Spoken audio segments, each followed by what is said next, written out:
Cité, violence, péché originel et pardon, TNT 8. Écrit par Nîmes. Nous devons construire une image de l'âme humaine qui fonctionne. Non pas une vision romantique de la nature nous prenant dans ses bras pour nous sauver de nous-mêmes, mais une reconnaissance du fait que l'ennemi est en nous et que la nature l'Y a placé. Nous devons regarder en face le visage sanglant de la nature et prendre conscience du fait qu'elle nous a imposé le mal pour une raison. Et, pour la déjouer, nous devons comprendre cette raison. Car Lucifer est presque comme les hommes tels que Milton l'ont imaginé. C'est un organisateur ambitieux, une force s'étendant avec puissance pour maîtriser jusqu'aux étoiles du paradis. Mais ce n'est pas un démon distinct de la générosité de la nature. Il fait partie de la force créative elle-même. Lucifer est, en réalité, l'alter ego de Mère Nature. Howard Bloom, Le principe de Lucifer. Dans son ouvrage Le principe de Lucifer paru en 1995, Howard Bloom explore les dynamiques de la nature humaine et de la société, en particulier comment la violence, la compétition et l'agressivité contribuent à la formation des structures sociales et à l'évolution de l'histoire. Le principe de Lucifer repose sur 3 concepts clés. Les superorganismes. Bloom considère les sociétés humaines comme des superorganismes, des entités collectives qui sont plus grandes que la somme de leurs parties. Les superorganismes sont en compétition les uns avec les autres pour les ressources et la survie, et leur comportement peut être analysé de la même manière que celui des organismes individuels. Les idées. Pour Bloom, les sociétés humaines sont façonnées et guidées par des réseaux d'information qui relient les individus entre eux. Ces réseaux sont essentiels pour la transmission des idées, des valeurs et des normes qui déterminent la structure et la dynamique d'une société. L'ordre de préséance. Bloom soutient que les humains sont programmés génétiquement pour être compétitifs, égoïstes et agressifs. Ces traits de caractère ont été sélectionnés au cours de l'évolution parce qu'ils augmentent les chances de survie et de reproduction. Selon le principe de Lucifer, les forces génétiques, sociales et informationnelles interagissent pour façonner l'histoire et les sociétés humaines. Bloom utilise ce cadre pour analyser les motifs de violence et de conflit à travers l'histoire et pour tenter de comprendre les facteurs qui ont façonné le développement de la civilisation humaine. Le superorganisme, les idées et l'ordre de préséance, telles sont les principales forces qui résident derrière la créativité humaine et le bien terrestre. Elles sont la sainte trinité du principe de Lucifer. Howard Bloom, Le principe de Lucifer. En tant que structure dissipative, il ne fait aucun doute que les sociétés sont des superorganismes où les réseaux d'information jouent un rôle déterminant. Comme nous l'avons vu dans les articles précédents, il se pourrait que le christianisme ait favorisé ces interactions. Mais est-ce que le christianisme pourrait aussi nous renseigner sur cette tendance à la violence, inhérente à la nature humaine, qui pourrait être le socle de toute civilisation? Le monde est un enchevêtrement complexe de systèmes cybernétiques en conflit, et l'histoire est jalonnée de l'apparition de ces systèmes et la résolution de ces conflits, l'humain, la nation, le marché libre. Nietzsche a une intuition de génie en imaginant l'origine de la mauvaise conscience comme émerge avec la naissance des sociétés humaines organisées, établies sous l'impulsion de forts qui vont penser un ordre et forcer les faibles à s'y soumettre. Comme le mettra en avant Hobbes, ils s'y soumettent, car cela présente des avantages pour eux, même s'ils perdent par la même occasion une part de liberté. Mais cela ne se fait pas via un contrat social dûment accepté, comme ils le pensent, ni via l'association d'hommes libres à l'état de nature comme l'affirme Locke. On reconnaît là une pensée pré-évolutionniste.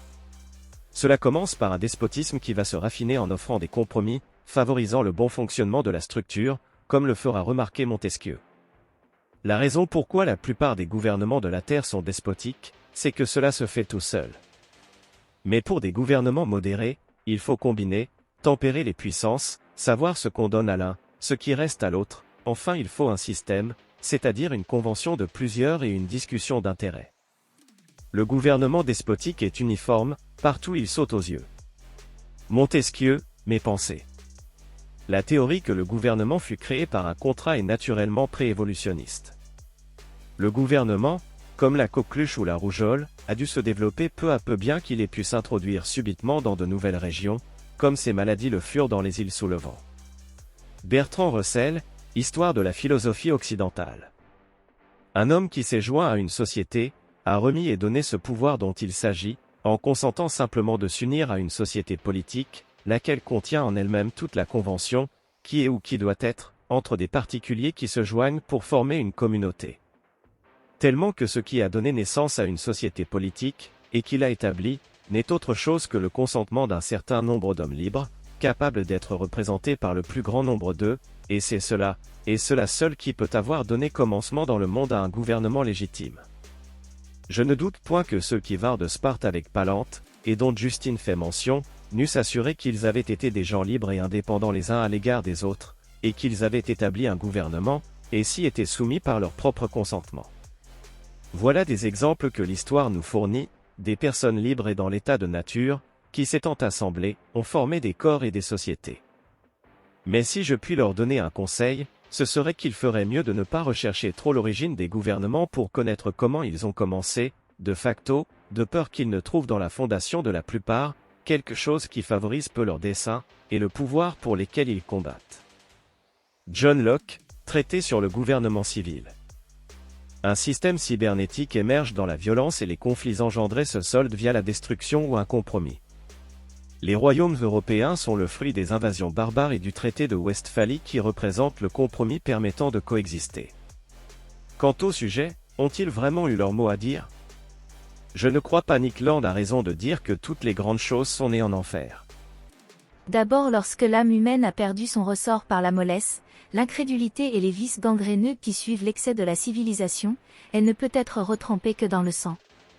Il n'est pas aisé, à beaucoup près, d'expliquer pourquoi la guerre produit des effets différents, suivant les différentes circonstances.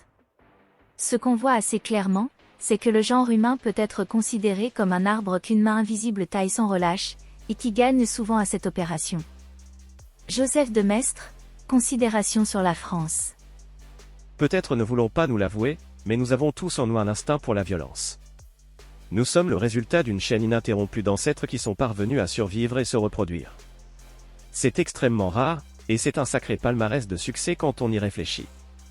Mais la sombre réalité que cela recouvre, c'est que la raison qui a permis à nos ancêtres ce succès réside dans leur capacité à avoir fait tout ce qui est nécessaire pour cela. Et cela revient à dire qu'une de ces choses nécessaires fut la capacité à faire preuve de violence afin de se protéger de prédateurs, ou d'avoir tout simplement été des prédateurs. Et tout cela est incorporé en nous. Alors, Girard a sans doute raison d'imaginer que la violence est à l'origine de la cité, et il n'est pas impossible qu'elle finisse effectivement par s'abattre sur un bouc émissaire qui va permettre de créer les conditions d'interaction favorables entre les autres. N'aura-t-il pas fallu qu'on tue un des rois les moins véhéments pour ériger la République? Nietzsche ne commettra-t-il pas le même geste symbolique en mettant dans la bouche du fou l'affirmation que « Dieu est mort » d'un meurtre collectif sur lequel s'élève la société moderne? La vie de tout individu est précieuse pour lui, mais la vie de qui dépendent tant de vies, celle des souverains, est précieuse pour tous. Un crime fait-il disparaître la majesté royale?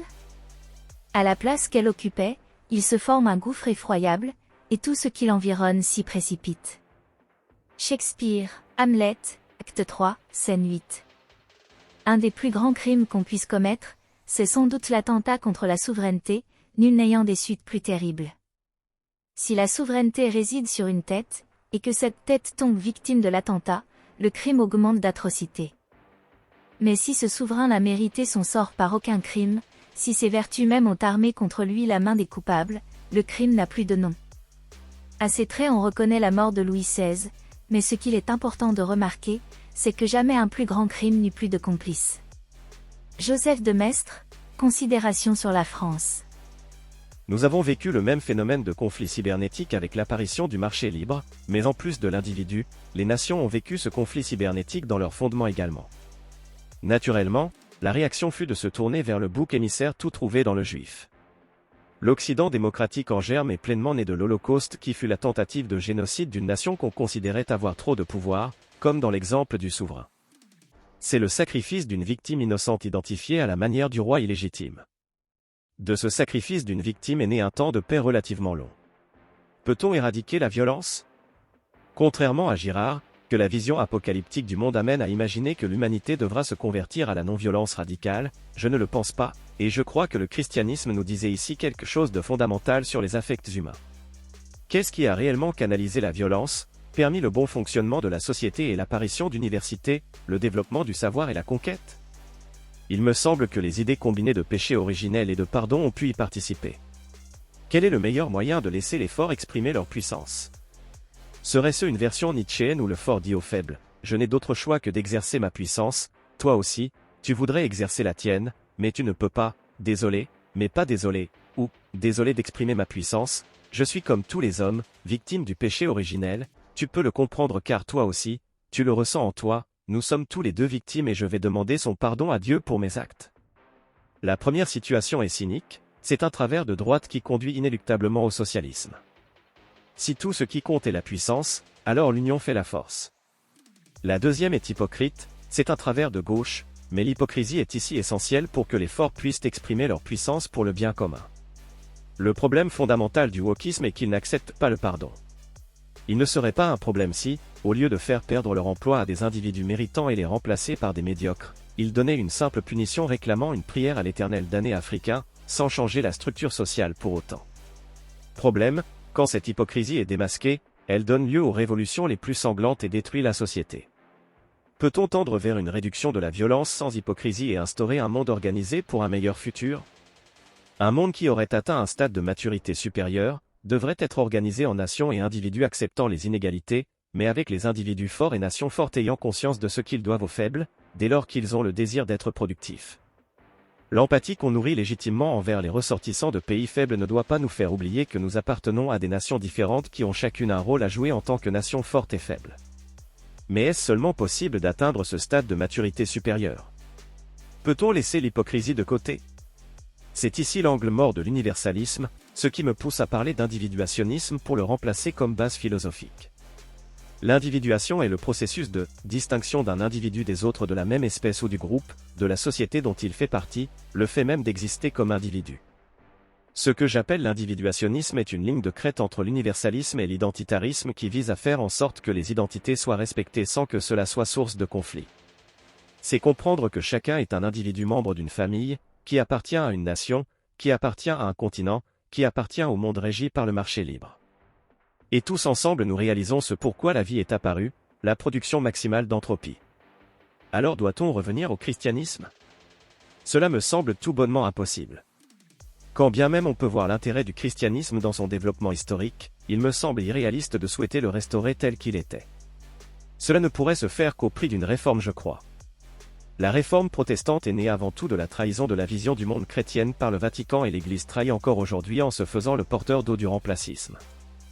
Nul homme n'est plus dégoûté que je ne le suis de l'ambition, de l'avarice et du libertinage des prêtres, non seulement parce que chacun de ces vices est haïssable en lui-même mais parce qu'ils sont tous et chacun extrêmement inconvenants et déplacés chez les hommes qui se déclarent en relation spéciale avec Dieu et aussi parce que ces vices sont si opposés les uns aux autres qu'ils ne peuvent coexister que dans des natures très particulières. Ma situation à la cour de plusieurs papes me forçait à désirer leur puissance, cela dans mon propre intérêt mais si cela n'avait pas été le cas j'aurais aimé Martin Luther comme un autre moi-même non pour me libérer des lois que le christianisme, tel qu'il était expliqué et compris, nous imposait mais pour voir les essaims de gredins remis à leur place pour y vivre sans vice ou sans autorité. François Guichardin cité par Burckhardt, La Renaissance en Italie. On peut tout à fait s'inscrire dans la continuité de l'histoire occidentale en acceptant son paganisme, son christianisme et sa modernité en créant quelque chose de nouveau célébrant ces étapes et comprenant ce qu'elles ont apporté et ce qu'on doit en conserver. Car si les Lumières et le capitalisme ont amené des bienfaits incroyables, ce fut au prix de l'oubli de messages sur la nature humaine qui imprégnaient le mythe chrétien. Pendant ce temps, la science technique développait, dans l'esprit des hommes pratiques, un point de vue totalement différent de celui que l'on trouvait parmi les philosophes théoriciens. La technique conférait un sentiment de puissance. L'homme est actuellement beaucoup moins à la merci des forces naturelles qui l'environnent qu'il ne l'était autrefois. Mais la puissance que donne la technique est sociale, non plus individuelle. Un individu moyen, naufragé sur une île déserte aurait pu se débrouiller plus facilement au XVIIe siècle que de nos jours. La technique scientifique exige la coopération d'un grand nombre d'individus groupés sous une direction unique. Sa tendance, par conséquent, le porte contre l'anarchisme et même contre l'individualisme puisqu'elle exige une structure sociale sans fissure. Contrairement à la religion, elle est moralement neutre, elle assure aux hommes qu'ils peuvent faire des miracles mais ne leur dit pas quels miracles ils devront faire.